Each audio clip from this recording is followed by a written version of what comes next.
Another ghetto rat trying to sneak in. He said it like he meant it, like he'd said it 100 times before. He had. She didn't scream, didn't fight, didn't beg. She just looked at him. Handcuffs on, face bruised, papers scattered across West Stone. Then, inside that same building, he stood before a courtroom and swore to tell the truth. She was aggressive, erratic, a threat to courthouse security. The room believed him. She let him finish. Every single word, because in 20ths she was going to walk back through that door, and she was going to be wearing something he never saw coming. She was 20 feet from her own courtroom when the handcuffs went on. That was the detail she had coming. Not the blow, not the cold of the stone wall through her coat, or the sound of her briefcase hitting the step and the clasp giving way, or the papers fanning out across the wet stone in every direction. 20 feet. She had walked that approach 10,000 times. She knew where the carpet buckled near the water fountain on the left side. She knew which overhead light took 3 seconds to steady after you triggered it. She knew the particular way sound moved through that entrance in the early morning, before the building filled up. Footsteps carried differently than they would anywhere else. 20 feet from her own courtroom. And then the metal clicked shut around her wrists, and the morning became something she had not been prepared for, which was itself a strange thing to notice, because Diana Mercer's had spent 23 years preparing for things. It had started the way most days started. 6:51 in the morning. The courthouse parking lot, engine off, most spaces empty. A security guard making slow circles near the east entrance. Breath visible in the January. A maintenance worker pushing a cart across the far end of the lot. Neither of them looked her way. Diana sat in her car with the briefcase open on the passenger seat. Not the alderman case file, though that was in there too, organized and ready for the 9 o'clock review. The other folder. The one with no label on the tab, tucked beneath the alderman materials, thin enough that you wouldn't notice it if you weren't looking for it. She had read it so many times the pages had gone soft at the edges. She opened it anyway. 47 complaints. 15 years. 1 officer.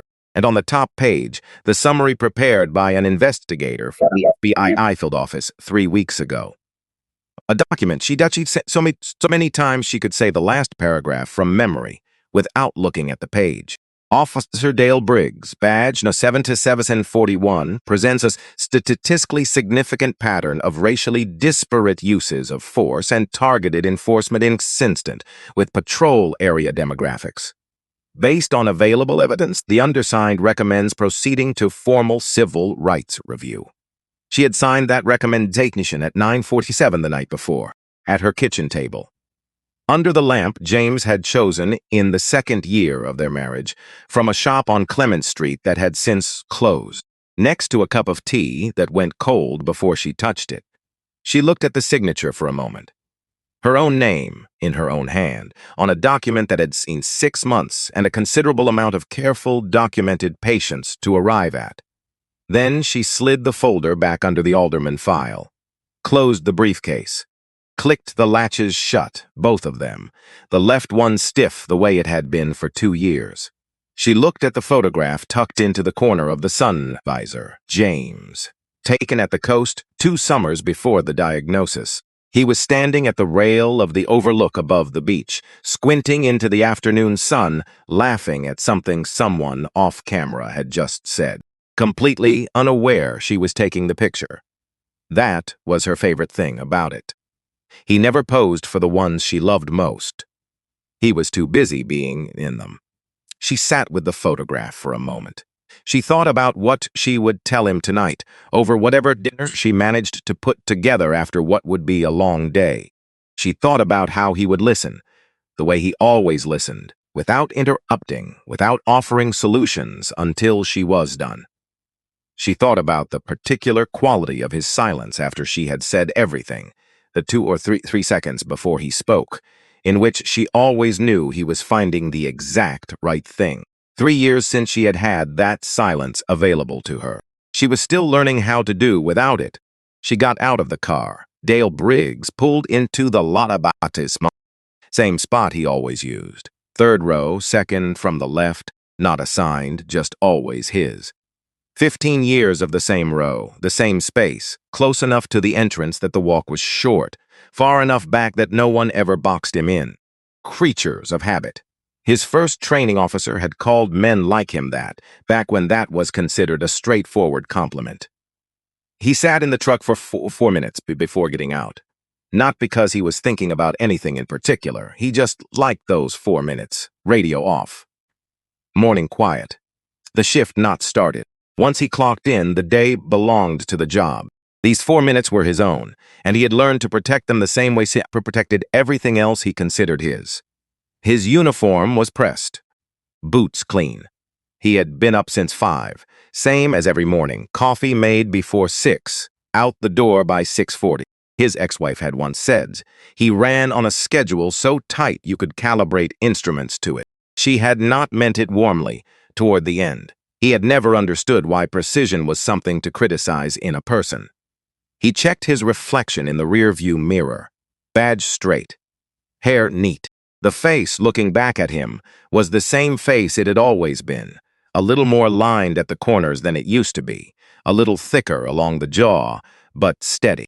The eyes especially, steady and alert, and certain in the way of a person decided a long time ago that he knew what he was looking at when he looked at things. He trusted those eyes. They had never steered him wrong. That was what he believed, going into that morning. He got out and walked toward the east entrance.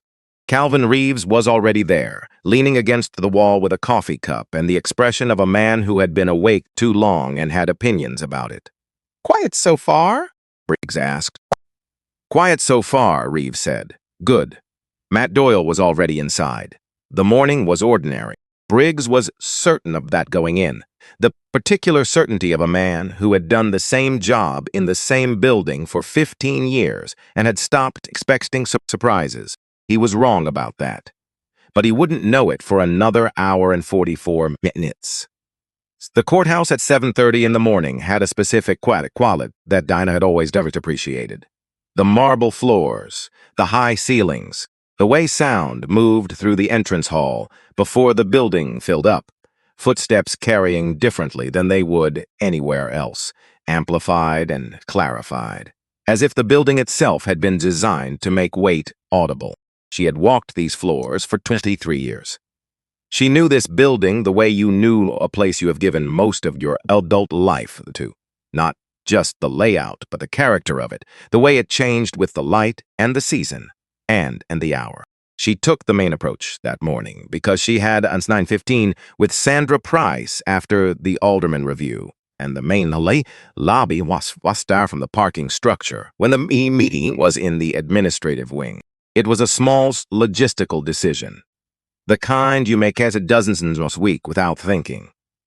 She came around up the front of the building at 8:47 and stood up the steps.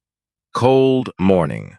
Real cold. The kind that gets into your collar before you've completed 3 steps and finds the gap between your glove and your sleeve on the way up. She shifted the briefcase to her left hand and pulled her coat closed with her right. The stone steps were damp from overnight frost.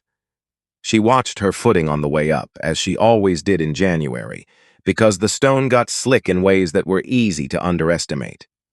She was near the top when she heard the voice. "Hey!" She kept walking. "One more step. Stop right there."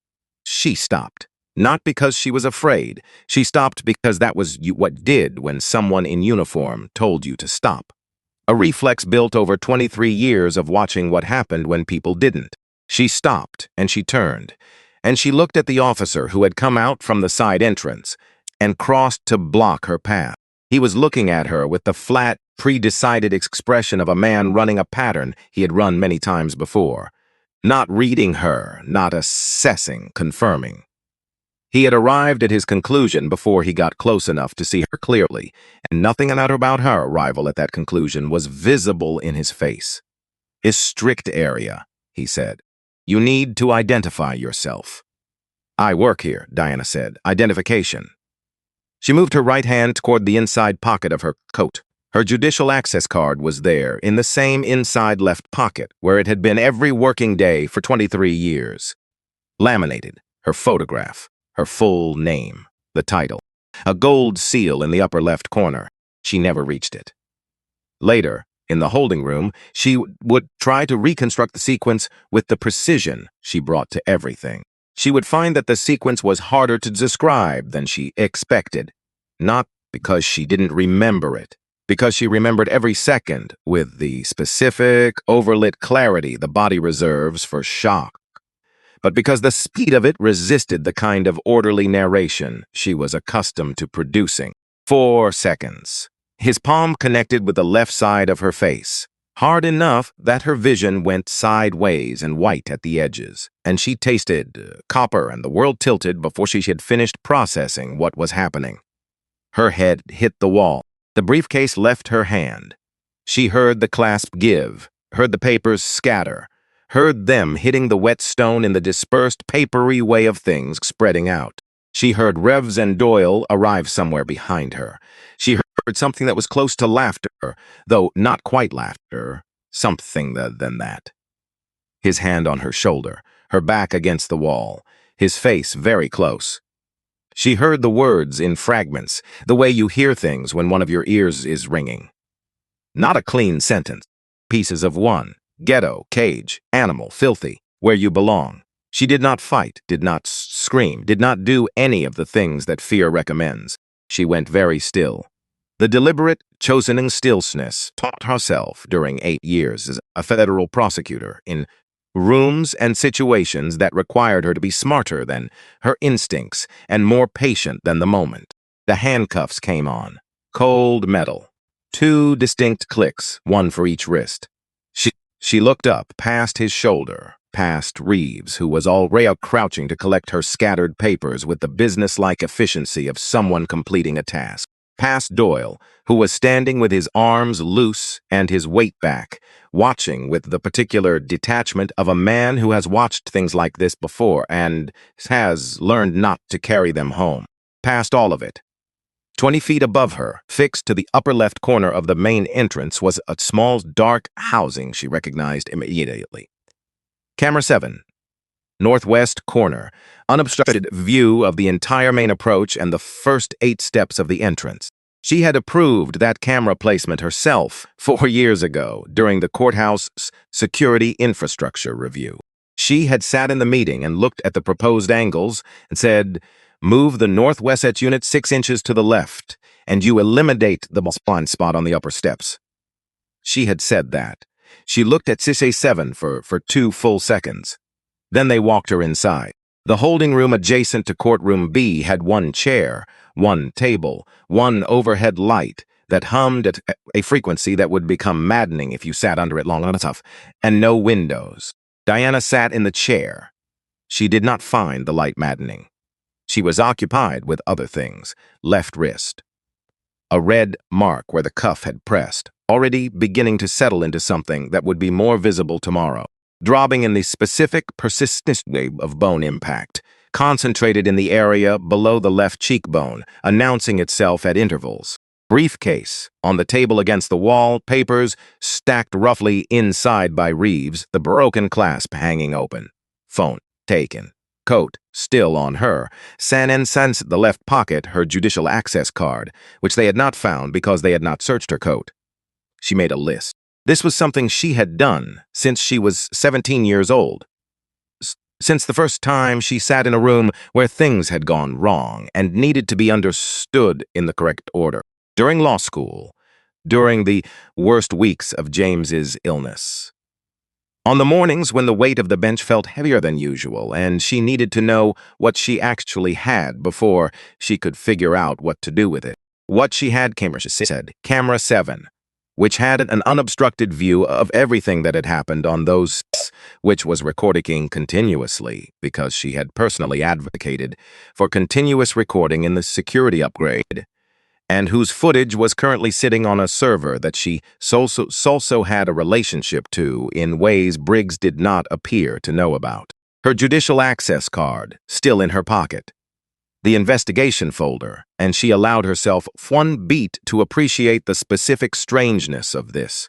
Sitting in her briefcase on the table 8 feet away, containing 6 months of documented evidence about the man who had just put her in handcuffs. What she needed: someone to recognize her before this moved further than it needed to. Clarence Webb had been senior bailiff in this building for 12 years. Sandra Price would be in by 8:30. Janet Okafor, her clerk, arrived at 8:15 every single morning, without exception, and would know by now that something was wrong. She turned the list over in her mind, but checked each item. Added 2. Removed one that didn't belong. Then she set it aside and sat with her hands in her lap and her back straight and waited. She was good at waiting. She had spent 23 years doing it on the other side of a bench, and she understood it differently now that the bench was not available to her. Understood it as a form of attention rather than passivity, as a way of staying oriented to what was actually happening rather than what you feared was happening. Waiting done correctly was not nothing. It was the thing you did when acting would cost more than it was worth. She waited. Courtroom B was smaller than Courtroom A, where she had presided for 23 years. Lower ceiling, fluorescent light rather than the tall windows of her own courtroom. The wooden railing around the gallery needed refinishing. She noticed it on the way in, the way she noticed it like that in courtrooms, because 23 years behind a bench gives you specific ideas about rooms. The light was flatter here. The acoustics different. The room had a different quality of attention, less expectant, more routine. They sat her at the defendant's table. Scratched wood, old. A water ring near the right corner faded to almost nothing. She set her hands on the surface and felt a carved mark near the left edge. Underneath, where someone had made a shape she couldn't identify with her fingers.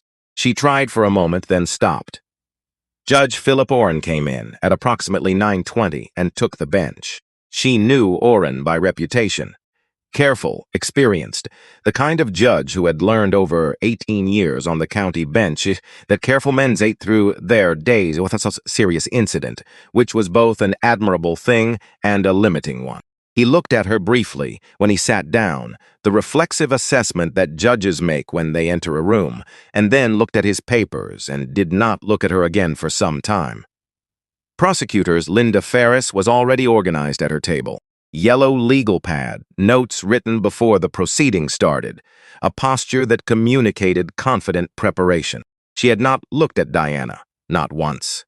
Briggs stood near the witness area, uniform still pressed, the manner of a man who was comfortable in this space and confident in his position in it. Reeves sat in the gallery, Doyle near the back wall. At the far end of the back row, a young woman sat with a notepad on her knee. Brown hair pulled back, glasses with thin frames. A blazer that was slightly too large for her shoulders in the way of someone who had bought it for an occasion she was not entirely sure she was dressed correctly for.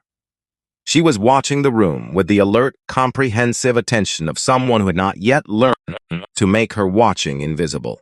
Intern. Second week, maybe third. 4 rows back and slightly to the left, a man in a gray suit had a leather portfolio open on his knee and was already writing in it, with the quick, practiced shorthand of someone who takes notes professionally. Not an intern. Too settled for that. Attorney probably waiting for something else on the docket, stopped in because something had caught his attention in the hallway. Diana registered both of them and turned her attention back to the front of the room.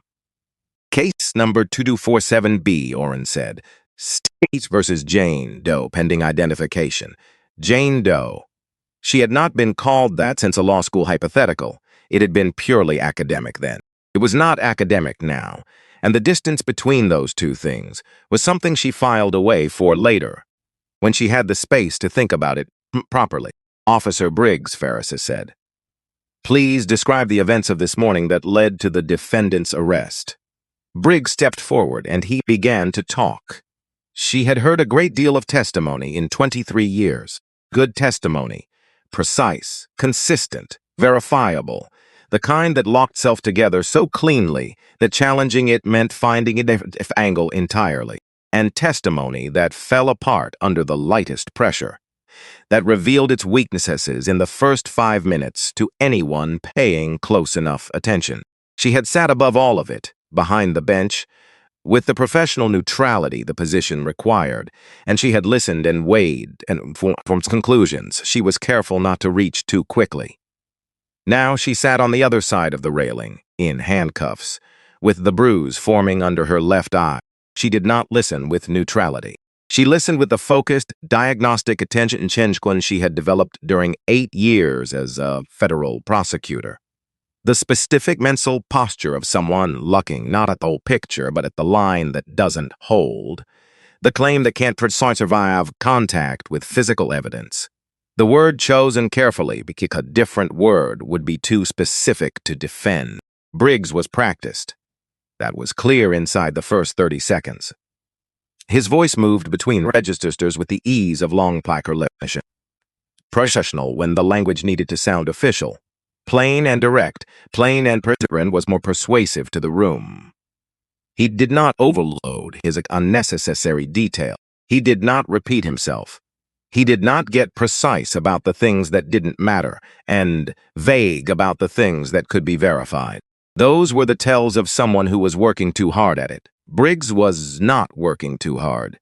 Erratic behavior, refused to provide identification, verbally aggressive, required physical intervention to ensure the safety of courthouse personnel.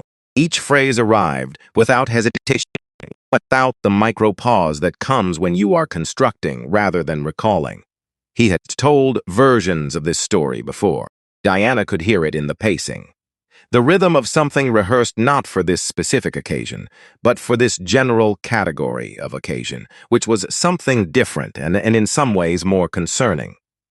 Then Briggs said the words racial discrimination. He said them like it seems someone says them when they want to be the one who introduces them. Preempt the framing. Get that there first. Make the accusation sound like a pattern, like something this type of person does reliably, predictably, every time the system catches up with them. These individuals, always the same playbook. Diana filed the phrase, the exact language, the placement of it in the narrative, not at the end, where it might read as defensive, but in the middle, where it read as world-weary experience. Then Briggs turned and looked at her directly. There was something in his face when he looked at her. Not cruelty in the way cruelty is performed. Something quieter and in some ways harder to address. The expression of a man who had looked at her and arrived at his conclusion before she had taken 3 steps toward him on those stairs, or for whom nothing that had happened since. Not her bearing, not her words, not the 35 minutes she had sat at this table without doing any of the things his conclusion required of her. Had introduced doubt. He gave a small nod. Almost nothing. The closing of a door. Diana let him finish. She needed every word, every specific claim, every phrase that would, in the next hour, become the thing he had said on the record before the evidence was in the room. Reeves stood and corroborated. He was shorter than Briggs in his account, and more careful. He said only what he had to say and then sat down. No embellishment, no editorializing. The testimony of a man who had done this enough times to know that the best supporting testimony is tight. Doyle was not called. She noted that, but filed it. Ferris made a short statement about the charges. Trespassing, resisting arrest, obstruction. She used the word defendant 7 times in 4 minutes, which Diana also noted, and which was not in itself significant except as a measure of how completely Freese had accepted the frame she had been handed when she walked into this room. The defendant may speak, Oren said. He said it with the tone of a man checking up Caesar's balls. Something between this and the next thinking. Diana stood. She was aware of the torn button on her coat, the button that had gone during the grab on the stairs, hanging loose from a thread on the left side.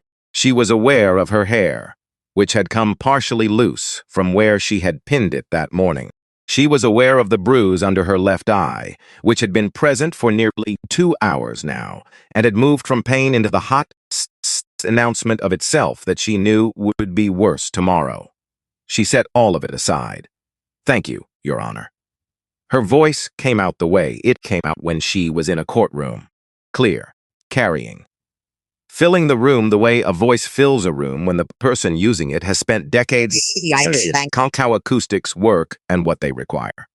Orrin looked up from his papers. Ferris lifted her eyes from her notepad for the first time.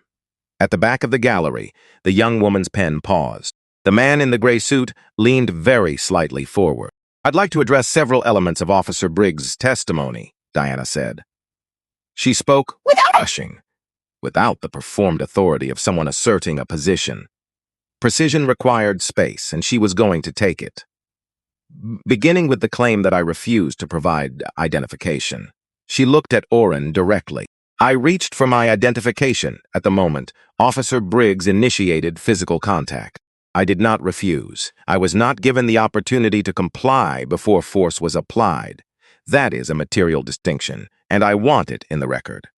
Ferris opened her mouth. "Furthermore," Diana continued, before Ferris could complete the breath, "Officer Briggs testified that his body camera malfunctioned this morning prior to the incident on the steps. I want to address that claim specifically."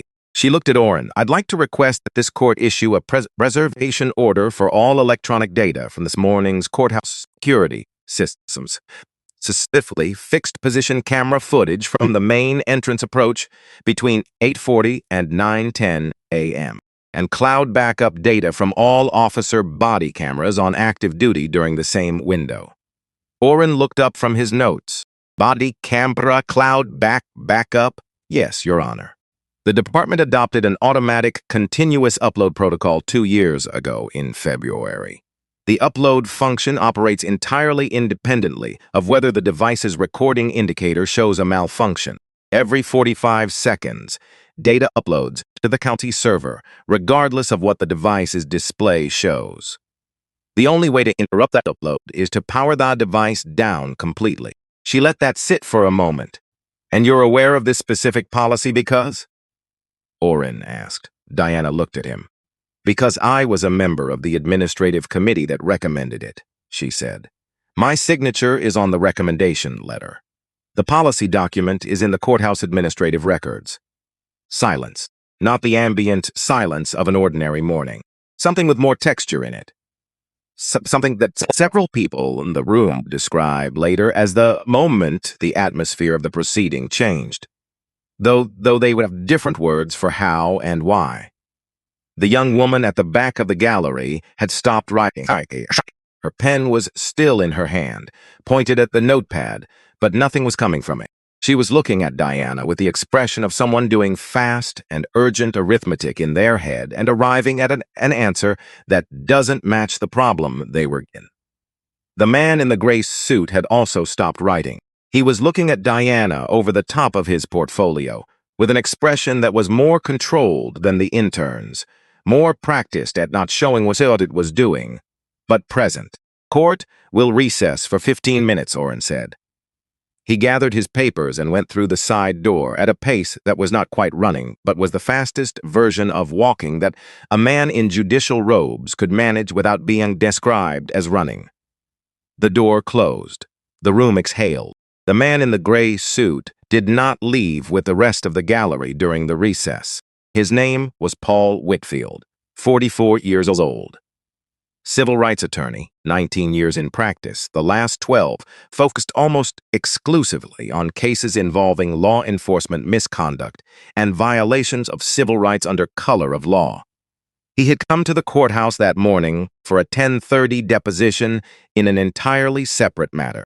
He had arrived 40 minutes early, as he always did, and stopped in courtroom B because a clerk in the hallway had mentioned something unusual was happening inside, and Whitfield had a professional habit of investigating unusual things in courtrooms. He had intended to stay 5 minutes. That was 50 minutes ago. He sat now with his portfolio open and his pen in his hand, and he was not writing at the moment because he was too busy thinking. The language she had used, not just the case citations, recalled without notes, in the correct sequence, with the precision of someone who had encountered them in a professional, rather than academic context. The upload protocol. Not just knowing about it, but knowing the specific interval, knowing the independence of the upload function from the recording indicator, knowing it in the particular way of someone who had been in the room when the decision was made. He had been doing this for 19 years. He knew how people talked when they knew things from the inside. He opened a fresh page in his portfolio and wrote a name at the top, added a question mark. Then, after perhaps 4 seconds, he crossed out the question mark and put a period instead. Then he wrote, Garrett 20s 18. Check. He sat back and waited for the recess to end. Clarence Webb had been senior bailiff in this courthouse for 12 years, 4 months, and some days he didn't bother to count. 3 chief judges. 2 major renovations, one of which had lasted 14 months, and everyone in the building miserable in specific ways they still complained about. 1 water main rupture during a murder trial that he still thought about at odd moments. 12 years of the specific accumulating knowledge that comes from being present in the same building 5 days a week, while other people's lives pivoted around what happened in its rooms. He had a bad knee and an excellent memory for faces. He had not been in courtroom B when they brought Diana in. He had been in the administrative wing, working through a paperwork issue that should have taken 20 minutes and was taking 45. He heard about the arrest from Doyle in passing, a disturbance on the steps, a woman causing trouble. Briggs had handled it. Doyle said it with the casual shorthand of someone relaying information that was not particularly notable. Webb had thought nothing of it. He came at approximately 9:40, heading for the break room, and glanced through the open door of courtroom B. He stopped.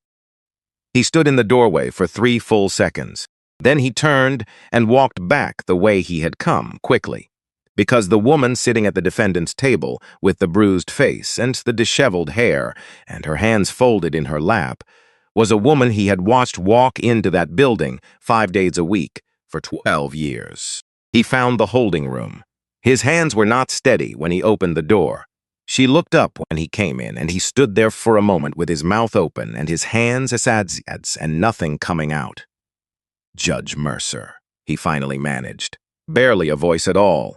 She looked at him steadily. I'm so sorry, he said. When Doyle told me there was an incident, I wasn't there when they brought you in, and I had no idea, Clarence. Her voice was the same voice it always was, even. Not cold. Just even. I need 2 things from you. He straightened. 12 years of working for this woman had left him with certain automatic responses to certain tones. My robe, she said. The one with the gold, it's on the hook behind the door in my chambers. She held his gaze. And the gavel on my desk, the one on the stand, the engraved one. He knew exactly which one she meant. He had seen it every morning for 12 years. Yes, ma'am, he said. He was already moving. Diana asked to use the room's landline. The younger bailiff stationed at the door looked uncertain for a moment. Not opposed, just unsure of the correct procedure, and then unlocked the phone from the desk and placed it in front of her without a word. She called Sandra Price. Price answered on the second ring. Diana spoke for 2:30 seconds without interruption, giving the essential facts in the order that mattered. What had happened, where she was, what she needed. When she finished, Price was quiet for 9 seconds. Diana counted them. Are you hurt? Price asked. I'm functional, Diana said. That's not what I asked. I'll see a doctor this afternoon. Right now, I need camera 7 footage from this morning. The full window from 8:40 to 9:10. Secured to multiple locations, separate chains of custody before anyone has the opportunity to think carefully about whether they'd prefer it to be unavailable. A pause. And I need every case file where Briggs was the arresting officer, primary witness, or reporting officer. Last 15 years. All of them. I'll have someone on the footage within 10 minutes, Price said. The case files will take longer. I can have a preliminary list by this afternoon and full files within 48 hours. That's fine. What else? Be in the building when court resumes. A pause. I'm leaving now, Price said. I'll be there in 20 minutes. Diana set the phone down. She looked at the garment bag Webb had brought back during the call. He had been faster than she expected, which was a quality she had always valued in him. The wooden casette for the gavel was beside it on the table. She stood. She unzipped the garment bag and took out the robe, black with a narrow border of dark gold at the collar and cuffs. She had worn this robe for 9 years. It had been cleaned and pressed more times than she had tracked, and it still hung the way it was supposed to. The way things hang when they have found their shape and settled into it. She knew the weight of it on her shoulders. She knew exactly how it moved when she walked. She put it on. She opened the wooden case and picked up the gavel. The handle was smooth from years of use, the weight of familiar in a way that went beyond habit. The engraving read, "Justice is blind, but she sees everything." Those words had been chosen at a luncheon by a committee of people who were trying to be poetic, and for a long time she had thought them slightly overwrought. This morning she found them accurate. She looked at herself in the narrow mirror on the wall. The bruise under her left eye had deepened in the 2 hours since the steps. Purple-blue, specific, visible from across a room. The torn button on her coat was still hanging. Her hair was still partly down. She looked at these things for a moment. She had been a federal judge for 23 years. She had been called to the bar 31 years ago.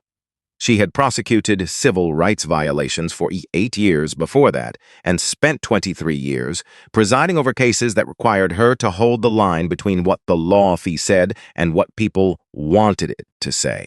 She had done that through bad appointments and political pressure and cases where the right answer was not the comfortable one in mornings when she had driven to work, knowing that the day ahead was going to be the kind that followed you home. She had done all of it, and she had never once done it from this side of the bench. She picked up the gavel. She walked to the door.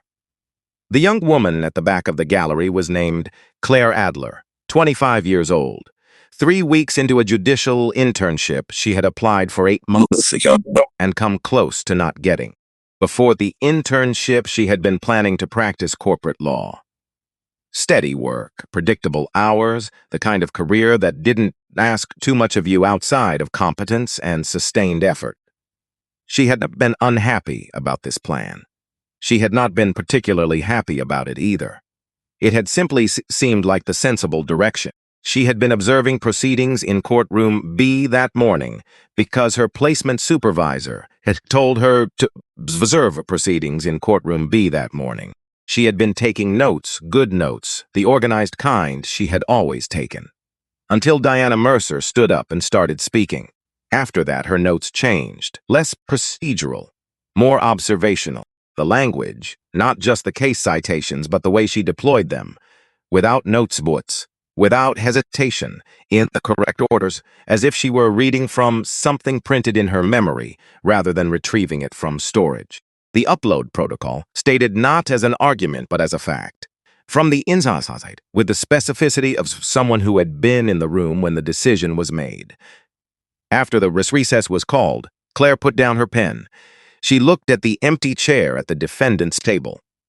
She stood up and walked to the records room off the side corridor. It took her 4 minutes to find the judicial personal directory. She opened it to the section she was looking for. She found the photograph. She looked at it for a long time. Then she closed the directory, replaced it precisely where she had found it, walked back to the gallery, sat down in her chair, and picked up her pen. She did not tell anyone what she had found. She didn't need to. Some things did not need to be announced. They needed to arrive on all, and when they arrived, they would obtain some then. She settled back into her chair and waited with the particular patience of someone who has understood something and is now watching the room catch up. Briggs stood in the hallway outside courtroom B, with his arms crossed and his weight back on his heels. He was doing what he had learned over 15 years to do when something was not going the way it was supposed to go. He was keeping his face arranged in the posture of a man for whom this was just another Tuesday. The arms, the weight, the expression that said there's nothing here I haven't handled before. Doyle was beside him. Reeves a few steps away, looking at his phone. The upload thing, Doyle said after a while, quiet enough that it was just between them. The 45-second thing, is that? Briggs said nothing. Dale, I heard you the first time. Doyle looked at the door. Briggs looked at the door, too, on the other side of it. Yeah. A woman had used the technical language of someone who had not just learned the system, but helped construct it, who had sat on a committee and recommended a policy that was now, possibly, the most inconvenient thing in his professional life, who had said, quietly and without apparent distress, that her signature was on the recommendation letter. He had been on this job for 15 years. He had testified in this building dozens of times. He had told this story before. Different names, different days, same shape, and it had held. It had always held. Because that was how it worked. Because the version of events that came from the badge was the version that started with more credibility, and the distance between that starting credibility and any particular piece of contradictory evidence had, in his experience, almost always been bridgeable. He told himself these things, one by one, in order, the way he did when he needed to hold something steady. He was not entirely sure they were still true. Time to go back in, he said. Courtroom B came back to order at 10:15 a.m. Orrin returned and took the bench. Ferris sat at her table, notepad ready. Briggs back in position near the witness area. The gallery had changed during the recess. Word had moved through the building the way word moves through any contained world where people are paying attention. Quickly, imprecisely, in fragments that people filled in from their own knowledge of how things worked. Two attorneys who had been waiting in the hallway had come in. A woman from the court reporter's office on the floor above had found a seat near the middle. A clerk from the administrative wing was standing along the back wall. Paul Whitfield was still his seat, 4 rows back, portfolio open. Claire Adler was exactly where she had been. And in the last seat of the left side back row, Sandra Price sat down. Quietly, without announcement, the way she did most of us. She opened her notebook. She began writing in the small, precise hand she had used for 30 years. The door that opened was not the holding room door. It was the door that connected to the judicial chambers corridor. Clarence Webb walked to the center of the room. He stood very straight. He looked at the assembled gallery with the specific attention of a man who has something important to do and intends to do it correctly. He took a breath. All rise. His voice filled the courtroom differently than it usually filled courtrooms when he said those words. Fuller, more grounded. The voice of someone who understands that what comes next is not routine. Everyone stood. Some automatically. Some because something in the quality of the instruction reached before their brains had processed it. Dale Briggs stood with everyone else. Reflex. 15 years of courtrooms. The Honorable Judge Diana Mercer presiding. The door opened. She walked in. She did not hurry. People would come back to that detail when they described the morning. Not what she said, not the evidence, not the robe with the gold trim catching the flat overhead light, though they would describe those things too, in the particular low voices people use when they are still processing something that was larger than they were prepared for. She did not hurry. She walked through that door at the pace of someone who has walked through 1,000 courtroom doors, measured and even in carrying the particular gravity of someone who knows the weight of what she is walking toward. The robe moved with her. The gavel was in her right hand, loose. The way you hold something that has been your sword for a long time and has found the shape of your hand. She crossed the floor. She took her place at the bench. She sat down. She placed the gavel on the surface in front of her. Seat that she built was small and precise and, in the absolute silence of that room, it arrived like something dropped into still water. She looked at Dale Briggs. His legs had stood him up with everyone else. 15 years of muscle memory, the conditioned response to those 2 words. And his brain caught up with what his logs had approximately 3 seconds later. In those 3 seconds, something moved through his face that the court reporter would try to describe to her husband over dinner that evening and find she did not have quite the right language for. Not panic, Panic came with understanding, and understanding had not fully arrived yet. What was on his face in those 3 seconds was the expression of a man whose map of the territory has stopped matching the territory, who is looking at a road he knew and finding it ends somewhere he did not anticipate. Diana looked at him without hurry. 5 seconds. She was in no rush. Then, Officer Briggs, you may remain standing. Philip Orrin was still on his feet. He had risen with the room and stayed standing because he was at the wrong role, and he was holding papers in both hands and looking at Diana with the expression of a man who has been handed a piece of information so fundamentally disorienting that he cannot yet determine what category it belongs to. Your Honor, he started. It came out uncertain in a way that was, for a judge, notable. Diana looked at him, not sharply, not with the performed authority of someone establishing dominance. With the full, steady, unhurried attention she brought to every person who spoke in her courtroom, which, in this context, communicated more clearly than anything sharp could have. Judge Orrin. A brief pause. Thank you for managing this proceeding during my absence. You may return to your docket. He left. There was no gentler way to say it. He gathered his papers and he left, and the door closed behind him, and the room shifted its full attention to what was actually happening. Linda Ferris had sat down during the movement of Orrin's departure. She was looking at her notepad.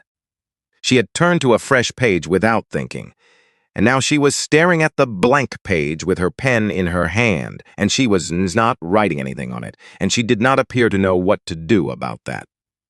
Reeves in the gallery had gone very still. Doyle, near the back wall, was looking at the floor with the focused attention of a man who has decided that the floor is the safest available surface. Paul Whitfield, 4 rows back, was writing. Fast and continuously, shorthand of someone who knows they will need these notes and is not going to miss anything. Claire Adler had stopped writing and was watching Diana with an expression that would have been difficult to name precisely. Not awe, exactly. Not the uncomplicated admiration of someone watching something impressive. Something more considered. The expression of someone who is understanding for the first time something about what they want to do with their life and finding that the understanding has arrived before they were ready for it. Sandra Price's pen moved steadily across her notebook page, filling line after line in her small, controlled hand. Officer Briggs, Diana said. Approximately 2 hours ago, you gave testimony in this courtroom, under oath. She folded her hands on the bench in front of her. I was present for that testimony. I heard every word of it. Briggs opened his mouth, closed it. I want to review what you said, Diana continued. But first I want to establish the evidentiary foundation we're working from today, because I think that context matters for everything that follows. She reached under the bench and produced a tablet, set it in front of her. Chamber 7, she said, northwest corner of the main entrance. Fixed position. Mounted in 2021 as part of a security infrastructure upgrade I recommended to the administrative committee. It has an obstructed view of the complete main approach and the first 8 steps of the entrance. She opened the tablet. The footage from this morning has been secured and copied to 3 separate locations with chain of custody documented and preserved. She looked up. Sandra, Price looked up from the back row. For the record? Confirmed, Price said clearly. 4 copies, 3 locations. Chain of custody logged and witnessed as of 9:04 this morning. The sound of Ferris's pen dropping onto her table was audible in the room silence. She picked it up. She did not look up.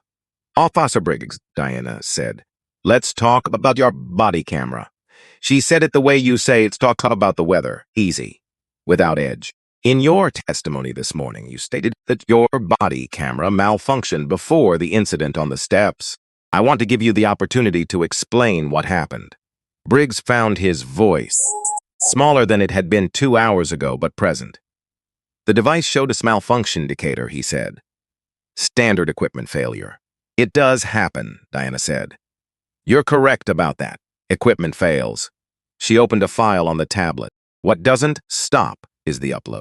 The room was very quiet. The department's continuous upload protocol uploads data to the county server every 45 seconds. That function, it runs independently of what the recording indicator shows. Even when the device displays a malfunction, the data already captured continues uploading until the device is powered down completely. She looked at him. "Were you aware of that, Officer Briggs?" I was not going to answer that, honestly. She had known before she asked. "It is in the courthouse administrative record. My signature is on the recommendation letter that preceded the policy." She swiped the tablet. "This is footage from your body camera. Timestamp 8:46 a.m. Uploaded in 3 consecutive 45-second intervals, beginning at 8:47:99, to the county server, automatically, regardless of what your device was displaying at the time." She turned the screen so the courtroom could see it. She pressed play. His own voice came through the speaker. That was the thing that reached people first. But before the image had fully registered, before anyone in the room had oriented themselves to what they were seeing, his voice was in the room. His own voice from his own body, recorded whilst he stood those steps, watching a woman approach a building she had been entering for 23 years. "Look at this one, thinking she can just walk into my building." The image resolved. The main approach. Diana, in her navy coat, briefcase in hand, moving at an ordinary pace, watching the entrance ahead of her. Not erratic, not aggressive, not anything he had described in the testimony that was now also on record. Just walking. These people need to understand how things work around here. The footage ran without interruption. Diana reaching toward her coat, his hand moving before she had closed 2 inches of distance. The sound of the impact. Clear, sharp, audible through the speaker, and therefore audible now in the courtroom. Her head, the wall. The briefcase going down. Papers across the wet stone. His hand on her shoulder. Her face turned away from the camera. And his voice, saying the words he had apparently not considered might be recorded. Filthy. "Where you belong." In the gallery made sounds. Not words, the involuntary kind. The sounds that precede the language. Diana reached over and paused the footage. She sat with the paused image for a moment. "Let the room sit with it. Officer Briggs," she said, "in your testimony this morning, you stated that I was verbally aggressive, that I used profanity, that I refused lawful commands and resisted." She looked at him. "I'd like you to show me, in the footage we just watched, the moment when any of those things occurred." "Nothing." "Take the time you need," she said. She was not being sarcastic. Her voice was as even as it had been since she sat down. "Nothing." She nodded once. "All right." She swept to the next file. "This is audio from Officer Doyle's body camera. Timestamped 8:49 a.m. Officer Doyle was positioned approximately 12 feet from the entrance when the incident occurred. Play. Doyle's voice through the speaker. Think she's actually somebody, like she keeps saying? Reeves, closer to the microphone. "Look at her. Briggs knows what he's doing." Laughter. Brief. The laughter of men who believed they were unrecorded and were therefore themselves. Diana stopped the audio. She looked at Doyle. "Officer Doyle. Quiet. Just his name. You may sit down. You won't be leaving this building today." Doyle sat. Reeves stared straight ahead. Linda Ferris stood up. She stood because her role required it. The professional's instinct of 16 years kicked in before she had fully caught up with the room. She stood and said, "Your Honor, I want to note for the record that the introduction of this evidence raises procedural questions regarding the chain of Mrs. Ferris." "Just her name," said quietly. Stop. Diana looked at her, not with anger, not with the theatrical authority of a judge making a point. With something that was more difficult to receive than anger, the clear, direct attention of a woman who sees exactly so in front of her and is choosing carefully how to address it. "You have been an officer of this court for 16 years, Diana said. "I know your record, your cases, your reputation among defense attorneys and among your colleagues. By any reasonable measure, you are a careful and competent attorney." She paused. You were also in this building for less than 2 hours this morning before this proceeding began, which means you made decisions with the information you had, and the information you had was incomplete. Ferris said nothing. You have an opportunity right now to handle the remainder of this morning differently than you handled the first part. Diana held her gaze. I would take it if I were you. The window for that choice is narrower than it was an hour ago. Ferris looked at Diana for a long moment. Something moved in her face. Something that was not comfortable to watch, because it was the expression of a person understanding in real time that they have been on the wrong side of something and understanding it publicly, and not having the option of processing it privately. She sat down. She closed her notepad. She put her pen on top of it. She folded her hands. She did not speak again. Diana opened the investigation folder. She had asked Webb to bring it with the robe. Her own file, the one with 6 months of documented evidence in it, which had been sitting in her briefcase in the holding room all morning and was now on the bench in front of her. Officer Briggs, she said, I want to talk about your career. Not this morning specifically. The 15 years that led to this morning. He was still standing. He had been standing for a long time. She had not offered him a chair. 47 formal complaints, she said. Filed over 15 years. 47 individuals. Separate people with separate names and separate lives who walked into stations or civil rights offices or courthouse meeting rooms and signed their names to formal complaints against you. She opened the folder. And 47 times, the department's internal review process looked at those complaints and arrived at the same word. She looked up, unsubstantiated. It sat in the room. I want to tell you about 3 of those 47 people, she said. Not the statistics yet. I'll get to those. 3 people, so that this room understands what the word unsubstantiated has meant in practice for 15 years. She turned to this page. Rosa Mendez. 63 years old. Grandmother. Filed a complaint spring of 2011. She told investigators that during a routine traffic stop, you called her a name that I won't repeat in this courtroom, and that when she asked for your badge number, you pushed her face into the hood of her car. Diana looked up briefly. Internal Affairs reviewed the complaint. Their conclusion, unsubstantiated. She turned a page. Dr. Raymond Cole. Cardiologist with 22 years of practice, arrested outside his own home in this city in 2016 because, in your judgment, a black man could not plausibly live in that neighborhood. Dr. Cole spent 6 hours in a holding cell. He missed a surgery that morning, a surgery that had been scheduled for 3 weeks and had to be reassigned to a colleague on 4 hours' notice. A pause. Internal Affairs conclusion, unsubstantiated. She turned one more page and stopped. Dion Garrett, she said. In the gallery, a young man raised his head. He was 23 years old. He had come to the courthouse that morning for a civil hearing on a dispute with his landlord, a matter that had nothing to do with anything happening in this room. He had arrived early because he had always been punctual. It was one of the things about himself he had held on to through a period when a lot of other things had changed. A clerk had told him the civil docket was running behind and he could wait inside. He'd take her He had been thinking without knowing for nearly 2 hours. He did not know why a woman in judicial robes was saying his name. Diana looked at him directly, held his gaze. Mr. Garrett, in the fall of 2018, you were 17 years old. You were a student at Eastfield High School. You had a full academic scholarship to the State University's architecture program. A scholarship you had earned over 4 years of documented academic achievement. She paused. You were arrested by Officer Briggs outside your school building on a Tuesday afternoon in October. The charge was possession of a controlled substance with intent to distribute. Officer Briggs testified that the substance was found during a lawful search of your backpack. She looked at the folder. The charge was dismissed 14 months later.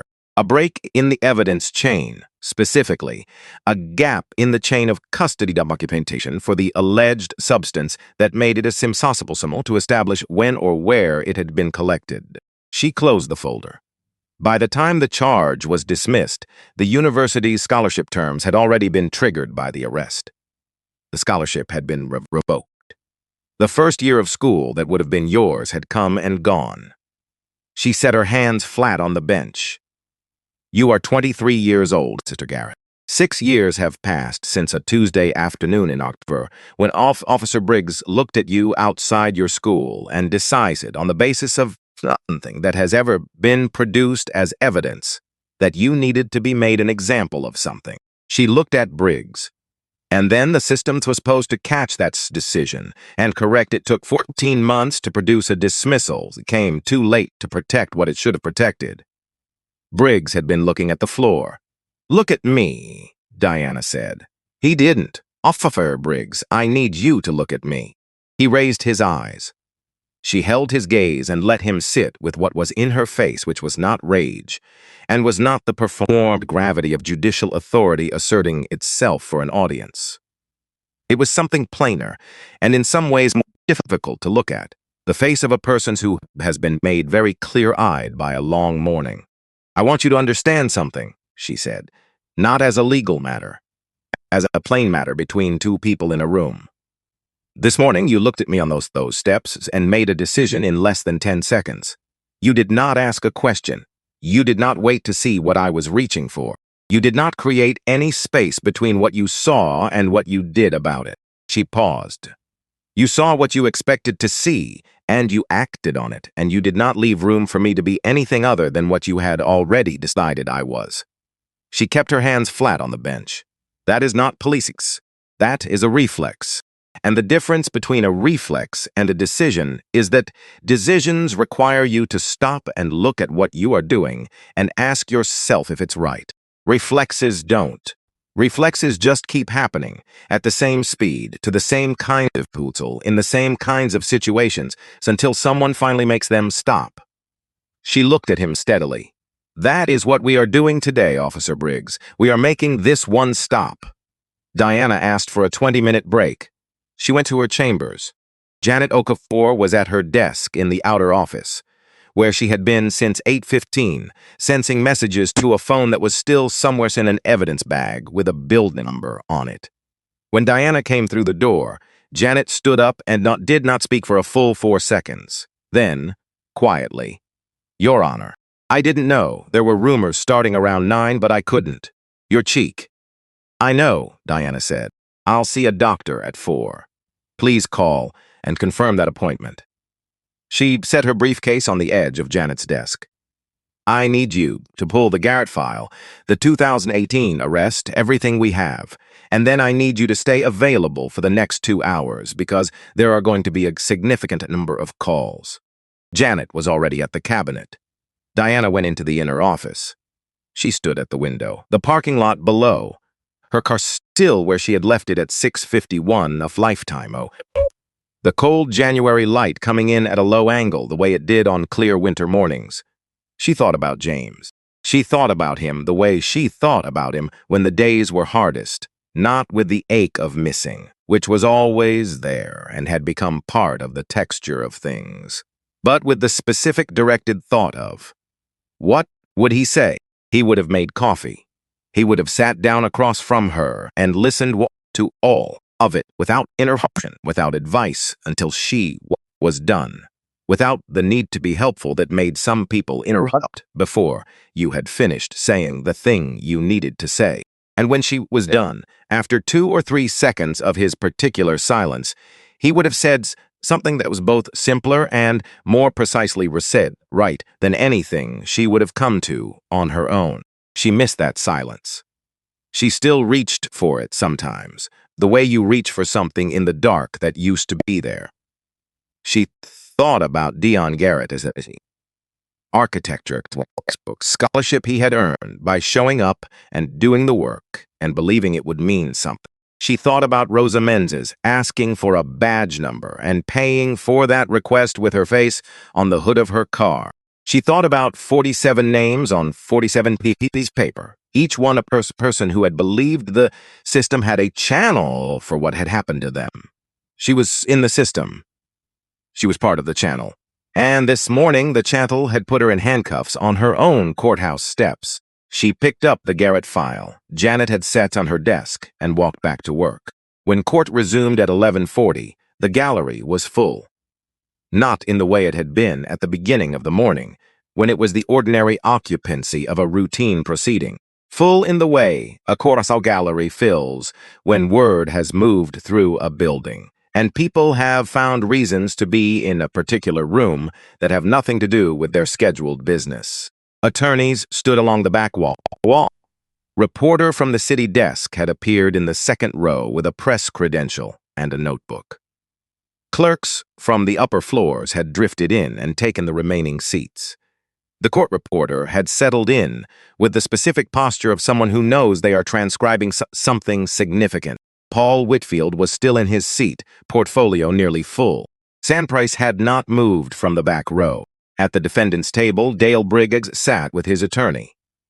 Gerald Gerson, a defense attorney who had been reached by phone during the break, briefed a courthouse hallway in approximately 4 minutes, and was now doing the work of a man who had arrived very late to a situation he was still fully assessing. He was leaning toward Briggs, speaking quickly and quietly. Briggs was not responding. Diana took the bench, gavel down. "We'll continue," she said. She produced a document from the folder. "I want to address the statistical record," she said, "because I think the room needs to understand the pattern clearly. Not as an abstraction, but as a documented, quantified body of evidence." She held up the document. "Over your 15-year career, Officer Briggs, you have made 1,242 arrests. Of those, 1,079 involved individuals who are Black or Hispanic. That is 87% of your total arrests, in a patrol area where the combined Black and Hispanic population is 58%. She set the document down. "You used physical force in 61% of arrests involving people of color. You used physical force in 11% of arrests involving white individuals." Garrison leaned toward Briggs. Briggs shook his head. "Of the 1,079 arrests involving people of color, 419 cases were eventually dismissed due to lack of sufficient evidence, constitutional violations in the arrest process, or prosecutorial issues arising from problems with how the arrest was conducted." She turned a page. "That is a dismissal rate of 38%. The department average is 11%. Another page. "Over 15 years, the county has paid out approximately $2.4 million in settlements and judgments related directly to your conduct." She looked up. $2.4 million, she said, paid to people who had no other recourse because 47 complaints were filed, and 47 times the internal process decided not to look too closely. Garrison stood. "Your Honor, I'd ask for the opportunity to address the evidentiary foundation of these statistical claims before." "Mr. Garrison," Diana said. "Sit down." He sat. "The statistical evidence has been compiled by the FBI Civil Rights Division over 6 months and is documented in the investigative record before this court. If you have objections to the methodology, those objections will be heard at the appropriate time in the appropriate proceeding." She looked at him with a steadiness that was entirely without hostility. "This is not that proceeding. This is the record being established." Garrison said nothing further. Diana set down the document. She turned to the gallery, not to the reporter, not to the attorneys along the back wall, not to Price, who was still writing. She turned to Dion Garrett. He was in the same seat he had taken early that morning when he had come in for a landlord dispute and sat down to wait. He was watching her with the particular measured attention of someone who has learned, over years and by necessity, to hold things at a distance until he is certain they are real. Self-protection of a person who has been let down by the thing that was supposed to protect him often enough and consistently enough that the expectation of disappointment has become its own kind of armor. Diana recognized that armor. She had seen it before. On defendants, on witnesses, on people who had come into her courtroom carrying years of accumulated evidence that the system was not designed with them in mind. She was always tried to see through it to the person wearing it. She was not sure she had always succeeded. "Mr. Garrett," she said. He looked at her, still careful, still holding it. "I also wanted to say something to you directly, on the record, in this room, in front of these people." She kept her eyes on him. "You are owed something that this courthouse has never given you. You're owed an acknowledgement, formal, on the record, from this institution, that what happened to you in 2018 should not have happened, that the system that was supposed to prevent it failed you, and that the failure was not yours."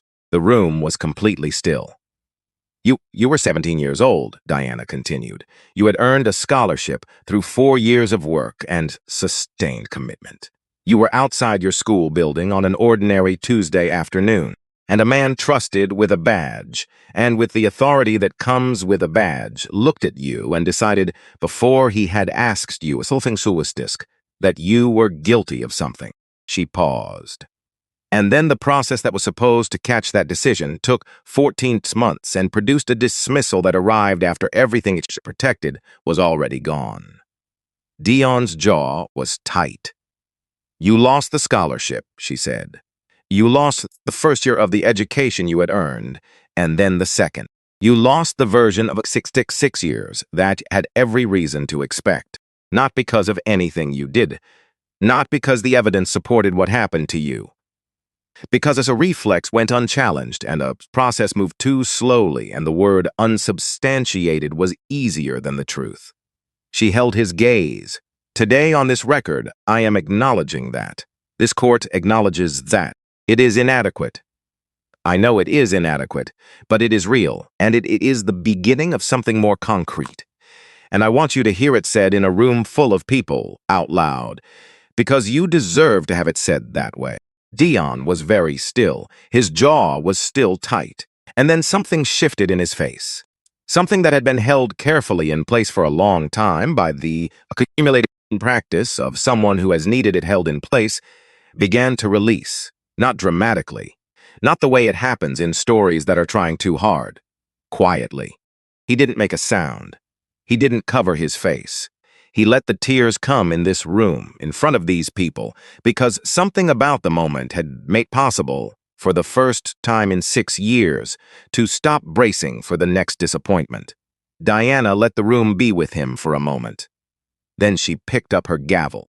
Dale Briggs broke in the quiet. Not during the footage, not during the statistics. Not when Diana said Dion Garrett's name, or read Rosa Mendez's complaint, or held up the document showing $2.4 million paid to people who had no other option. He broke in the quiet that came after. When the folder was closed and the room had nothing left to fill it with except what was already on record. When there was no story left to maintain, no procedure to point to, no version of himself available that could hold together against what the camera had recorded in his own voice. "I didn't know," he said, low, rough, like something that had been held under pressure too long and finally found the crack it needed. "I didn't know who you were." Diana looked at him. She let the silence last, let him sit in it. "I know you didn't," she said. He looked up. "That is exactly what I want to address," she said. "Not what you knew, what you chose not to find out." She stood. Stayed behind the bench, but stood, and the room adjusted to that the way a room adjusts when the weight of something shifts. "You didn't know who I was because you didn't ask. In the 10 seconds you spent looking at me on those steps, you had already decided. My coat, my face, my briefcase, the neighborhood this building is in. Everything ran through 15 years of accumulated pattern. And you arrived at a conclusion, and you acted on it before I had the chance to be anything other than what you had already decided I was." Jerrison put a hand on his client's arm. Briggs didn't move. "I want to be precise about something," Diana said, "because it will matter in every proceeding that follows today." She paused. "I am not the only person in this room who deserved better on those steps this morning. I am simply the one who had the standing and the resources to do something about it when I didn't receive it." She looked at Dion. Then back at Briggs. That is the disease in this. Not that you assaulted a judge, that you have been doing the same thing to people without the standing I have for 15 years. And the institution that employed you finding ways to call it something other than what it was. She let that sit. You are not a monster, she said. Monsters are simpler. You are a person who was handed power very early and was never required to examine what you were doing with it. The institution around you made that examination unnecessary. 47 complaint investigations that all arrived at the same word made it unnecessary. Settlements paid quietly, and cases dismissed without explanation made it unnecessary. She looked at him steadily, and so the examination never came, and 47 people paid for it, and Diane Garrett paid for it, and Rosa Mendez paid for it. And this morning, so did I. She sat down. That explanation does not change the charges, she said. It does not restore what was taken from the people. It does not undo what is visible on my face right now. A pause. But I want you to understand the shape of what happened before we move to what happens next. Because I think that order matters. Garrison stood. He had the manner of a man who has accepted the outcome but still has a professional obligation to the person sitting beside him. Your Honor, my client would like to make a statement for the record regarding his state of mind at the time of Mr. Garrison. Diana looked at him. Your client will have that opportunity at sentencing, not in this courtroom today. He sat. Diana opened a fresh document. Officer Dale Briggs, badge number 7741. The following charges will be presented to the federal grand jury with my full recommendation for indictment. Based on the evidence entered into the record of this proceeding, the room went very still. Assault in the first degree. For the events of this morning on the courthouse steps, documented by security camera footage from Camera 7 and body camera backup data, both now part of this record. She turned a page. Assault upon a federal judicial officer in the performance of her official duties. A federal charge. Mandatory minimum of 5 years. Garrison was writing fast.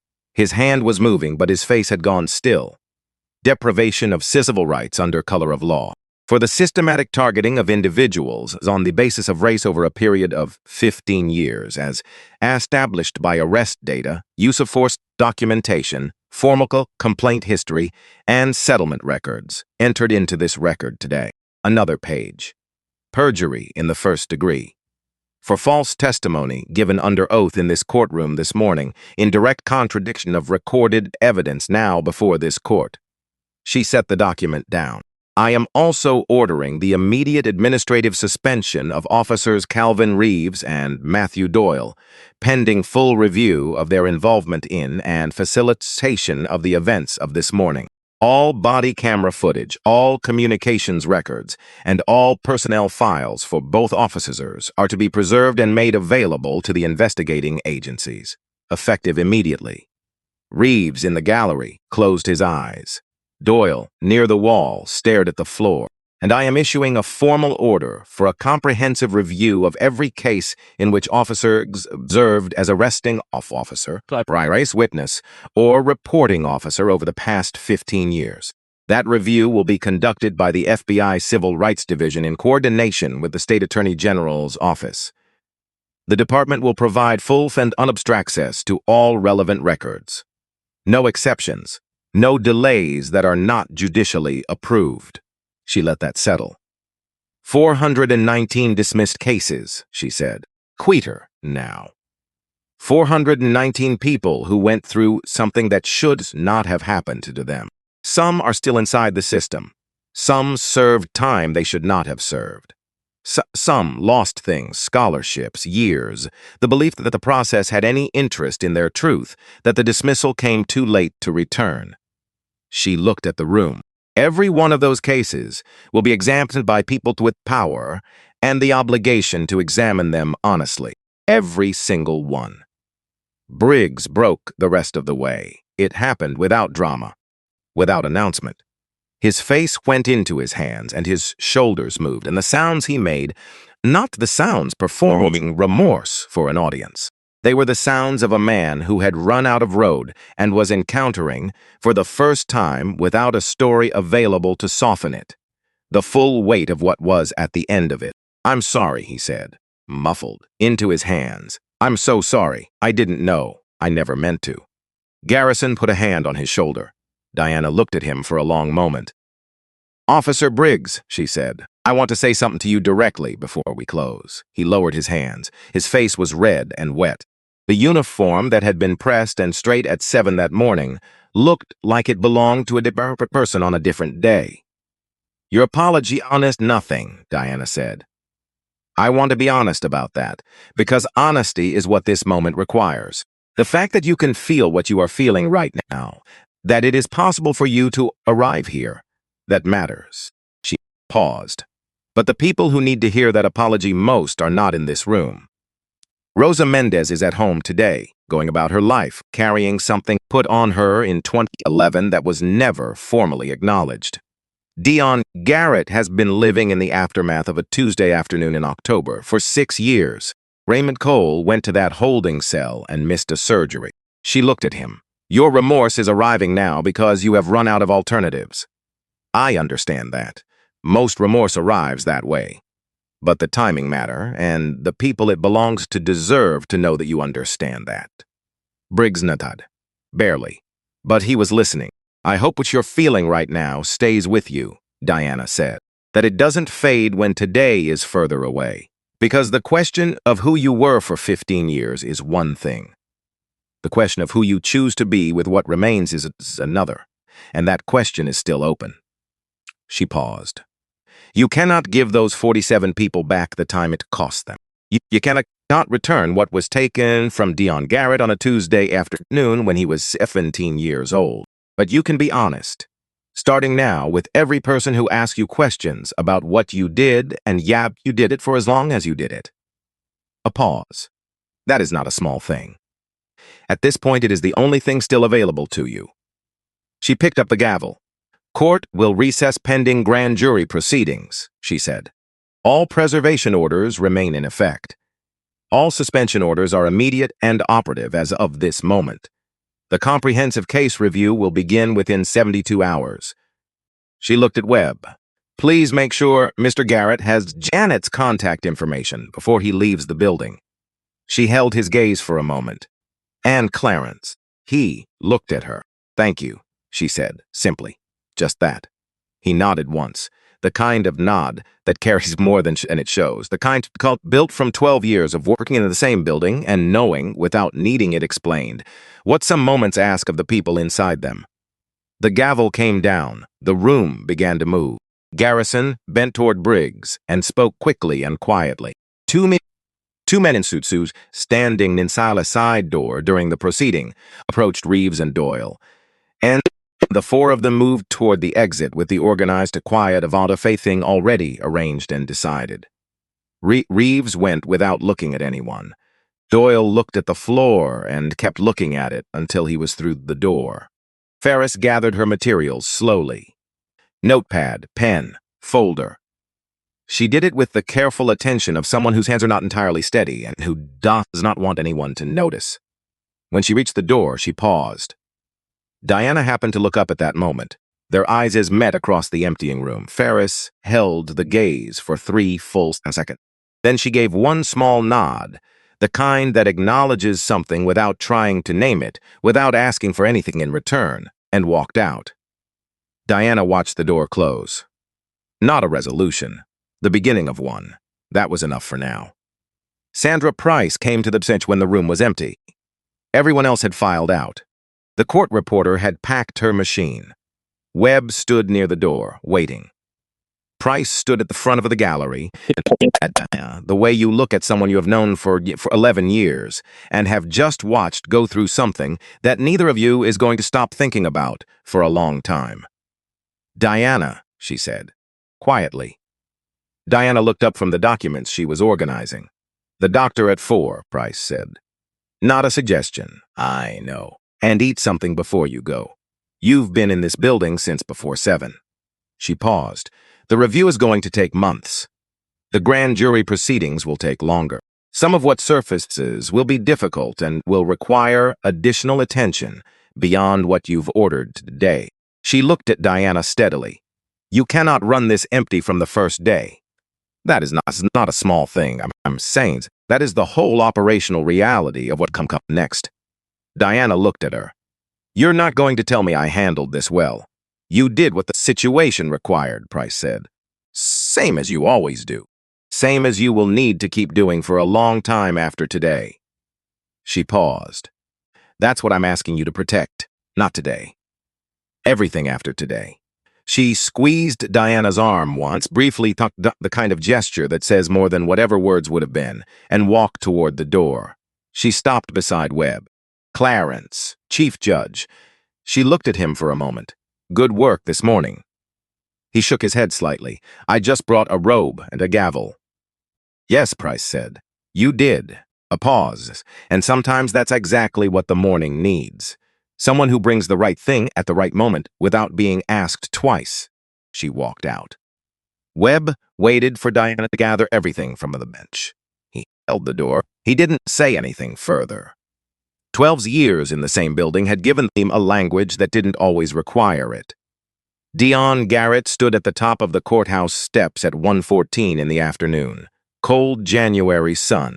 His coat was open because he had come out in a rush and hadn't thought about the buttons, and the cold was on his face and chest, and he was letting it be there while he looked at the parking lot and the street beyond, and the crew ordinary the Monday afternoon moving around him, without knowing or caring that the last several hours had been unlike other hours. And so he had the clerk's number in his phone. He had put it in while Webb waited beside him, said thank you, and meant it. And Webb had said something back that was kind, that Dion hadn't fully heard, because there was too much happening inside his own head at the time.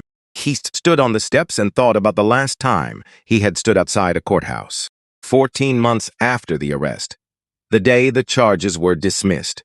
He had driven over on his lunch break from the warehouse job he had by the Lubid, stood outside for a few minutes, and driven back to work. He had expected to feel something. Relief, the particular loosening of something held too tightly for too long. He had felt tired instead, a kind of tiredness that wasn't about sleep. The dismissal had arrived in the same worlds as the revocation. It hadn't changed anything about the 2 years of school that had already happened without him, or the scholarship letter he still had in a box in his apartment, because he had not been able to bring himself to throw it away, even when keeping it was its own form of pain. He had stopped expecting acknowledgement after that. It was cleaner not to. Expectations had a cost he had gotten tired of paying. He had come to the courthouse this morning for a landlord dispute. He had not been expecting anything else. He pulled his coat closed against the cold. His phone rang. Unknown number. He almost let it go, a small learned reflex, because unknown numbers had not historically improved his days. He answered. Mr. Garrett. A man's voice, measured, professional, but not cold. There was something underneath the professional register that sounded like a person choosing his words carefully because he intended to mean them. My name, I'm Paul Whitfield. I'm a civil rights attorney. I was in courtroom B this morning. A pause. I've spent the last 40 minutes looking at your case file. Dion said nothing. Listening. I think you have a real case, Whitfield said. On the wrongful arrest itself and on consequential damages, the scholarship revocation, the 2 years of lost academic placement, the financial and professional impact of the 6 years since. He paused. I want to be honest with you about what that means. This is not a fast process. It will not be simple. I can't promise you a specific outcome because no honest attorney can promise that. Plus, another pause, what I can tell you. What was established in that courtroom this morning, on the record, in a federal proceeding, with documented evidence, gives your case a foundation it did not have yesterday. And I think you deserve to talk to someone who will treat it like what it actually is. Dion stood on the steps. The cold was on his face. The sun behind a thin layer of cloud now, the light softer and more diffuse. He thought about being 17, architecture, scholarship letter. The Tuesday afternoon in October, when the walk from school to the hardware store had become something else entirely. He thought about the 14 months of hearings and waiting rooms, and the word patient said to him by people who did not appear to understand what they were asking him to be patient about. He thought about the woman who had said his name in a room full of people and told the truth about what had happened to him, without looking away, on the record, in a way that could not be unstamped. What does a case like this actually take? He said. Time, Whitfield said. Your willingness to go through the documentation again, in detail, with me and with my team. Your understanding that there will be parts of it that feel like going backward before they move forward. A pause, and then capacity to keep going gone the days brisk when the process feels like it's moving too slowly to be worth the effort, which some days it will. Dion was quiet for a moment. I've been going backward for 6 years, he said. I know, Whitfield said. That's part of why I called. Dion looked out at the street, at the ordinary Monday afternoon, at a city that had kept moving while 6 years of his life arranged themselves around something that should not have happened. When can we meet? He said. Today, if you're available, Whitfield said. I'm available, Dion said. He said it simply. The way you say something when you have not decided to move toward a thing in the full knowledge that deciding is not the same as arriving, while the distance between a decision and what you're deciding toward is real and will ask something of you. And you are going anyway. I'll send you the address now, Whitfield said. All right, Dion said. He hung up. He stood on the steps one more moment. The cold, the thin winter light, the ordinary afternoon. 6 years was a long time to carry something. He was 23 years old, and the carrying had shaped him in ways he was still understanding. And it was not going to stop shaping him just because a phone call had happened, and a woman in a courtroom had said his name and told the truth. But something was different now. Something that had been sealed for a long time had been opened on the record in a room full of people and could not be closed again. And that was not nothing. That was, in fact, the beginning of something real. He walked down the steps, one at a time. Diana Mercer left the courthouse at 2:20 in the afternoon. She took the long way to her car. Out through the main lobby, down the front steps, those steps, that stone, and 2 blocks east to the small park she sometimes walked through in the early morning when she had time. Quiet afternoon, nearly empty. A woman with a stroller on the far path, a man on a bench with a book. She walked with her hands in her coat pockets, a broken briefcase at her side, and her breath visible in the cold air. She thought about James. Not with the ache first, though the ache was always there. She thought about what he would have said. He would have listened to all of it without interrupting, and then, after 2 or 3 seconds of his particular silence, the silence she had learned to read as attention rather than absence, he would have said something simpler and more precisely right than anything she would have found on her own. She thought he would have said, "You did what needed to be done. Now the harder work begins, and you already know that." He would have been right. This morning was in its way the simplest part. The part where the truth had enough leverage to surface all at once, compressed into a few hours, undeniable. What came after was slower.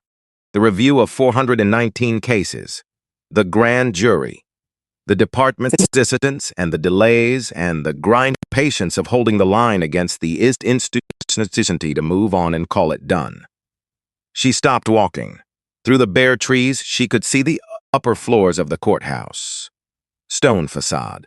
80 years old, heavy and permanent, built for something meant to outlast the people inside it. It still looked that way, and that mattered, that the building was still standing, that the record made this morning was in it and could not be removed from it, that 419 cases were going to be looked at by people with quite the power and the obligation to look at them honestly, that a 23-year-old man had walked down those steps this afternoon, carrying the beginning of something he had stopped believing was possible. She breathed out. The cold took the breath. Then she turned and walked back toward her car. She sat for a moment before starting the engine, the brief class and passenger seat. the broken clasp still hanging open. She had been meaning to have the right latch repaired for 2 years, and now both were broken. She was going to find someone who could fix them both. She was not getting a new one. She looked at the photograph in the corner of the sun visor, James at the coast, squinting into the sun, laughing at something off camera. Completely unaware she was taking the pictures. That was her favorite thing about it. She sat with it for a moment. Then she said, quietly, to no one, "Okay." The same word she had said at 6:51 this morning in this same parking lot. The same word and the full weight of everything that had happened between then and now behind it. She started the engine. She drove toward what came next. Because that was what you did. You went toward what came next.